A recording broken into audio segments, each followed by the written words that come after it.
We are, Wayne, week 2 of our Video Nasty month. Hell yes. Right, so this film is quite thematically similar to The Witch Who Came from the Sea. Yeah.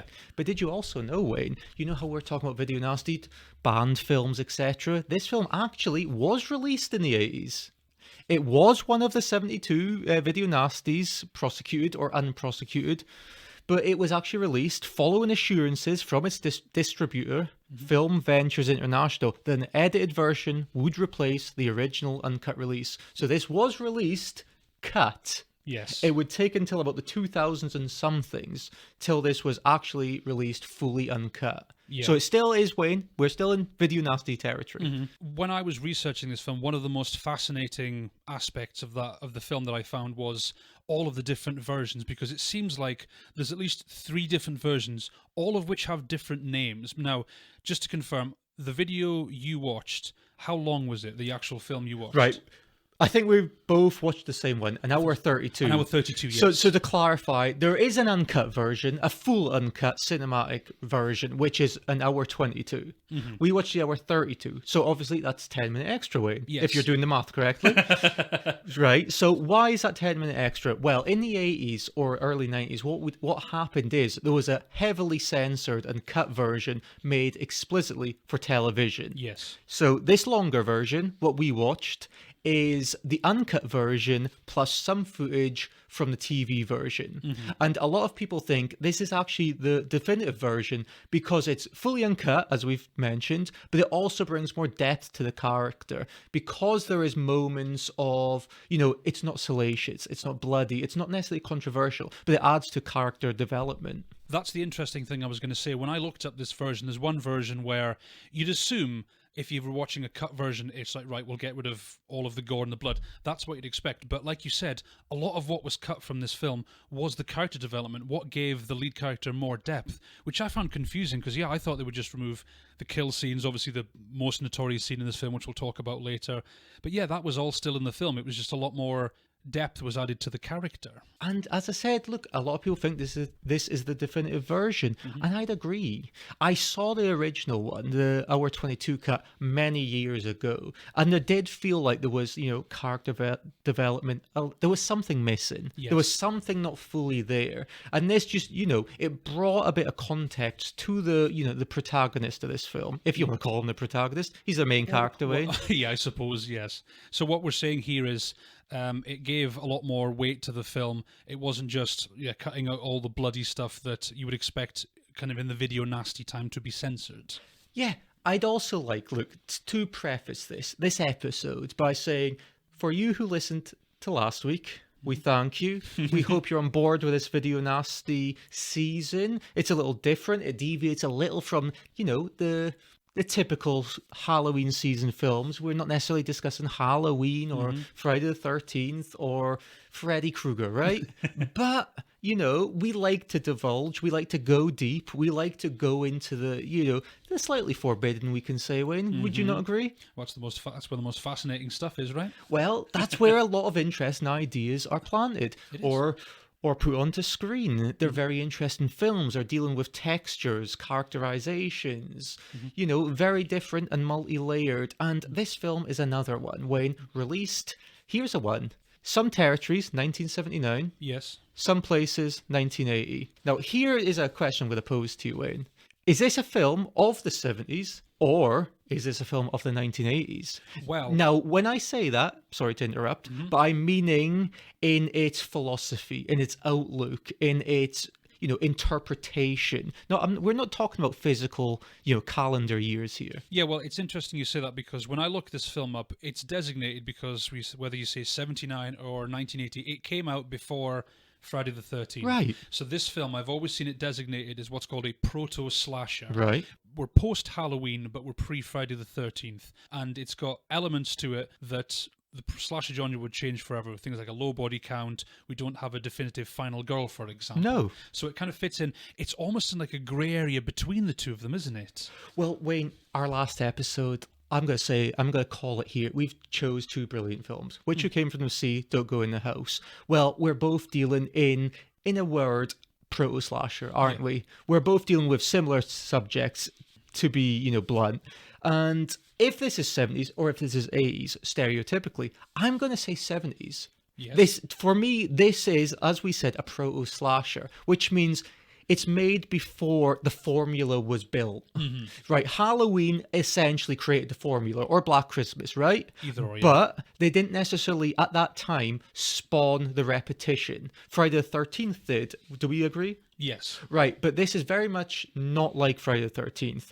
This isn't about, characters you dislike or, somewhat like, and they're going to be killed off one by one until there's a final girl. No, this is before the formula is set, and it's because of that, Wayne, its influences aren't Friday the 13th. Its influences stem back far further and more contemporary than those films. Yeah, well, we can compare it to another film we've talked about on this podcast around about the same time, Maniac. Again, we're not talking about a huge kill count. We're not talking about Final Girl. We're not talking about the satisfying kills. We're talking the depth. We're talking the psychological intrigue, taking these characters who were tortured, having them do horrible things, but in a way, almost making you sympathize with them. In a sense, because you know their background. Yeah. They're not the masked killer.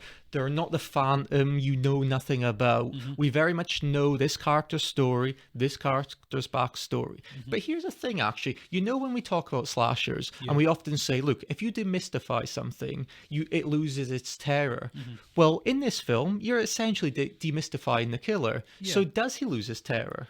No, because I think it's because he has that everyman quality, but he has very human issues. He has very human problems. It's nothing supernatural. It's nothing otherworldly. It's something that we can identify and we can relate to. And I think that's what makes his conflict, what he goes through, so compelling. Exactly, Wayne. And do you know why that is? It's that Ed Gein theory. Exactly. It's the man next door. Yeah. It's not the monster. It's not the boogeyman. It's the man next door you have to beware. And do you know why I bring that up, Wayne? Ed Gein, whatever film did he influence? Psycho. Exactly. This film is in huge debt to Psycho. Yeah, I have so many times in my notes I wrote Ed Gein vibes because it's so thematically important to the kind of central conflict in the film. Do you know what other film, Wayne? And it's a film I Twitter posted not too long ago. I saw it at the Prince Charles Cinema. Oh, yeah. And I'm going to say there's two films this film is hugely indebted to. We just mentioned Psycho, the Norman Bates vibes. And also, Wayne, Taxi Driver. Did you think this character almost thought he was morally indebted? It was his duty to carry out what he was doing. There are definitely scenes in the movie, scenes where it's just him, and it definitely gives that vibe. The way he kind of inner monologues, the way he talks to himself, it does have that, that kind of Travis Bickle kind of moral superiority. He's going to almost clean up society. It's not so much a revenge, it's a making right.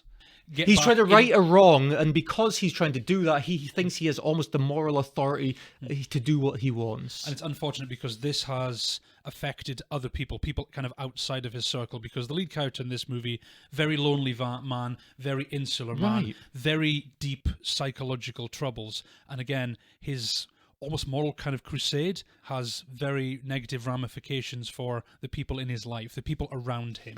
But Wayne, this film, it was actually filmed under the title of The Burning.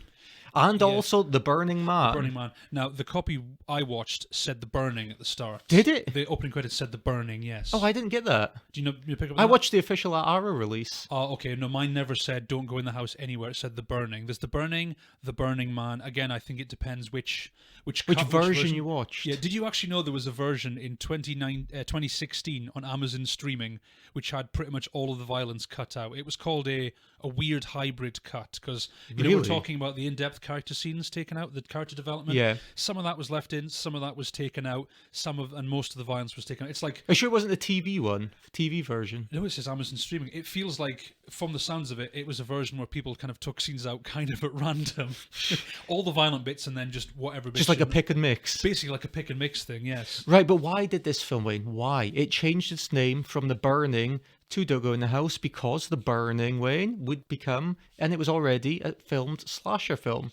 Starring Jason Alexander from Seinfeld, George Costanza. Have you never seen The Burning? I can't see him in a horror film, George Costanza. He has hair as well, Wayne. He has hair. That's even more unlikely. It's actually it's one of the best slashers Really? of the 80s. Do you think that is someone we should maybe discuss in the future? Down the line, yes. Interesting. It's a very good film. It's another summer camp film. Yeah, and if I can do a comparison, we said the comparison to Maniac before, attracted controversy for the same reason. We're talking about women being the primary victims here. Because this film and Maniac, they were both called, among other things, they were called dangerous, sickening, and lurid trash. Classic video nasty labels, are they not? It is, Wayne. But here's the thing. I know we've mentioned it before. I can't see if it's us seeing things in hindsight so you can see a bigger picture, but in those days, people would say, like we mentioned in the Body Double episode, even, misogynistic. Mm-hmm. But is it, Wayne? This is what I can never understand. Because I always think the male characters, just seem pathetic. They do. They are pathetic. Yeah. But do you not think this movie, the way it plays out, the way its themes work, the lead character killing women makes all the sense? Right, If he'd killed male character, would it have made any thematic sense? Are you saying you wanted Bobby to die? Well, not necessarily. He's a bit of a douche. But him killing women it makes sense again for this moral quest that he's on. But Wayne, and here is one of the, you alluded there, the video nasty trope, the video nasty. Do you know what the poster tagline during the release of this film was? I really like it. It says, "In a steel room built for revenge, they die burning in chains." Oh yes. Yes. That sounds like that was one of the reasons they thought it was a video nasty. Just because of the tagline itself, Wayne. Because if you think about it, the poster, is it not just the house with like a kind of screaming demon face above it? Yes. Kind of a generic, doesn't tell you a lot about the film. Makes it look more like a haunted house film. Yeah, it does, like The Haunting or something like that. It's really weird that something being banned because of the tagline. So you actually understand the context of it. I know. It does have a steel room in it, though. It does have... Wayne, it does not... It doesn't just have a steel room. It has a flameproof room. It has a flameproof roof, yes. Also, can we go back to what you were saying about Friday the 13th? Well, can you, Wayne? Yeah, can you? I suppose we can. Well, say it then, if you can. Right, well, we compared to Maniac now compared to Friday the 13th. This film played on a double bill with Friday the 13th, and it was said that the audience cheered and screamed during Friday the 13th. During this film, Don't Go in the House, dead silent. Wayne plays into my opinion there. Oh, yeah. This is more a 70s film. Right. It's more nihilistic. It's more, it's dealing with tough issues. It's traumatic. It's heavy. Friday the 13th, it's a laugh.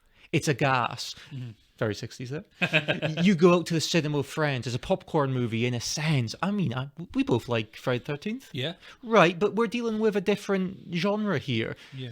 People get sliced and diced, they get offed one by one, but it's still a very different film. It is. Joseph Ellison said himself... The director? The director. He says he believes the reason this stunned people to silence is because it took them out of their comfort zone.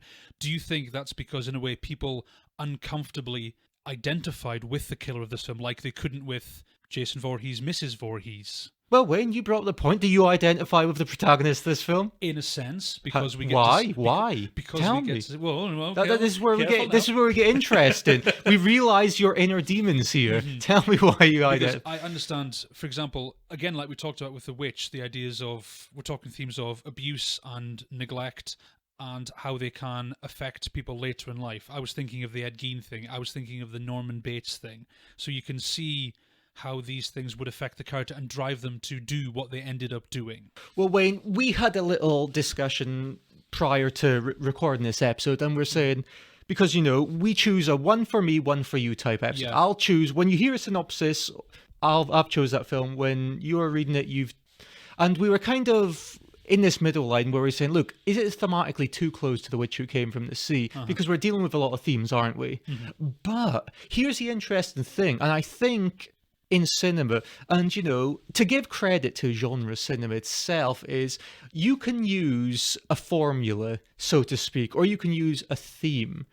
But here's the thing, Wade, because there's not much to lose in these films, you can approach it in a completely different way, whereas when you're telling a very similar story, the film itself is drastically different. So it kind of dampened my fears there, Wayne, and I was thinking, right, no, this is extremely different to The Witch Who Came from the Sea, and it's nothing at all like it, apart from a few themes. Yeah, so we're talking themes, but we're talking a completely different approach. Exactly.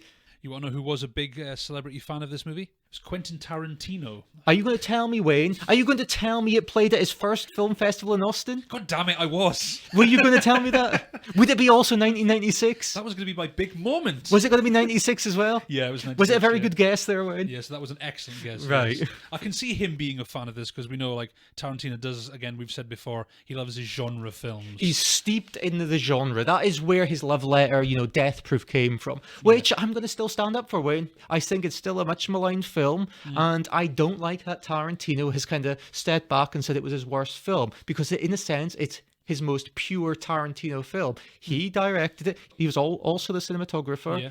I think he edited the film. Possibly, I don't know. Yes. I could be wrong there, but it's very Tarantino. It was one we both stood for. Here's an interesting weird little fact. A company called Severin Films, who have an extensive collection of video nasties, in 2022 they released a 2-disc Blu-ray edition of this film, and it was alongside other video nasty classics. And the second disc it's got like a trailer reel of don't films. Like, how many films could you think of that begin with don't in the title? Yeah, I think this was this the second. There was 3 famous ones, and I can't remember them at this point. I think this was the second don't film released. It's kind of an unofficial trilogy, yeah. But here's a list here. There's Don't Be Afraid of the Dark, Don't Look in the Basement, Don't Open the Window, Don't Answer the Phone, Don't Go Near the Park, Don't Open the Door, Don't Go in the Woods, Don't Open Till Christmas, and Don't Go in the House. Tell me this, Wayne. What can you do? Do you know what's funny? This is almost the attitude of the people who wanted these movies banned. I know. Don't and can't. But here's a little funny fact, right? Can you remember when we were discussing Grindhouse, the Tarantino Robert Rodriguez double feature, and we were saying there was loads of fake trailers made for those films? Well, Edgar Wright, he also made one called Don't. And it was riffing on these ideas, but I think his was mainly, reflecting on Euro horror. Because what would happen is European horror, Spanish, Italian films of that decade, the 70s, would have these very long titles that had not necessarily meaning much. And when they were translated into English, they was like, nah, we're not translating that. We'll put our own title. And a lot of them started with, don't do this, don't do that. Did you never see the Edgar Wright Don't trailer? I don't think so. But do you know what movie... You don't, Wayne? Yeah, no, I don't. I don't see that. Do you know what movie it did just make me think of, though? What? Don't Torture a Duckling. Was that Fulci. Is that not a Giallo film? It is. It's a Fulci film, Wayne, and I love that film. It is a really good film. Did you like that film? Yeah, I watched it a year or two ago. I really did like that film. I actually made a post about it a month or 2 ago. I believe you did, yes. And a lot of people seem to love this kind of genre, don't they? They love the gialli. They love, genre cinema. Yeah, because I was interacting on Twitter with someone recently about... I brought up Barbarian Sound Studios, which Terrific was film. Our 3rd episode, I believe. I think so. Because someone was talking about that classic leather-gloved look. Ah, yes. And it's great how you get those kind of themes that run through, and how Barbarian paid tribute to it by having an unseen projectionist. You just seen a set of leather-gloved hands. Was that the Twitterer Jallo Jallo by any chance? I think it was Jallo Jallo, yeah. Who'd have thought he'd like Jolly films? Jallo films? Yeah, I know. Do you think you'd be much of a fan of this film, of Don't Go in the House / The Burning / The Burning Man? That's a lot of titles, Wayne. I think we're going to have to ask Jallo Jallo. We need to tag him. That's one of our first shout-outs. Yes, it is. Jallo Jallo. There you go, Jallo Jallo. You get the first shout out on In Film We Trust. Do you like Don't Go Into the House? Does this satisfy your bloodlust? Does this satisfy your depraved intentions, Jallo Jallo? Not really a lot of blood in this film, is there? Very bloodless, Wayne. And you know why? The most controversial thing about this film, apparently, why it got this, this video nasty reputation was the opening kill. And it was also the trauma issue, the childhood abuse issue, which we kind of...